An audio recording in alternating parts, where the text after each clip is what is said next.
I'm a little intimidated for a new reason now. I've been talking to you for several decades, but Right. this is the first time I've sat down with you as Professor Ron Howard. Thank you for the master class. I'm enjoying. I'm learning so much. Thank you. Thank you. I'm glad you're enjoying. I brought my thesis for you to review. Congratulations.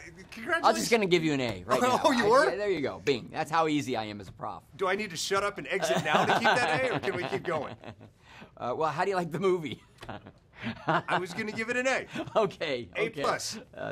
As a long-loving Star Wars geek, I just have to say how much it means to me, because I had to continually go inside the 12-year-old version of me last night and say, hey, just, get beat up every day for the love of Star Wars, because someday it's going to pay off. Wow. Well, thank you. The only advice that George Lucas gave me when I came in was, he said, just remember that first and foremost, this is for 12-year-olds. And always remember that, in terms of the heart, the action, the spirit of it, others will enjoy it. Mm-hmm. But if ever you need a target, just remember that your 12-year-old self. And so it's interesting that you would use that year. I'm so glad you're saying that, because, in telling this movie to people, in explaining why it is so great, I don't think you could have thrown a better description of why it throws a broad net, why everybody is going to love this movie. Well, I think that Larry Kasdan, who, this is the fourth of the Star Wars movies that he's written, this has been a story that he's been dreaming of telling before, Disney acquired Lucasfilm and created a slate or any of that.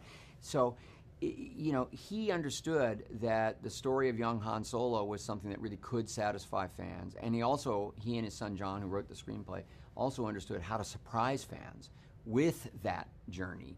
What I liked about it as a director was that the combination of the cool action and the situations and the events, that was very rewarding, but it was connected to character. And so were the relationships. And the relationships, whether it's Han Chewie, Han Kira, Han Beckett, Han Lando, they all speak to what is going to define Han Solo.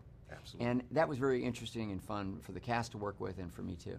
So when I talked about going back to the 12-year-old me, I want you to take a journey and talk to the sort of collegiate age you when the original Star Wars is opening up. Yeah. And that summer, I think it was competing with Eat My Dust. Grand Theft Auto. Oh, Grand Theft Auto, that's right. Yeah, that was a tough competition for Star Wars. but tell yourself you're going to be wrapped around this. My wife Cheryl and I love movies. We still do. We still go.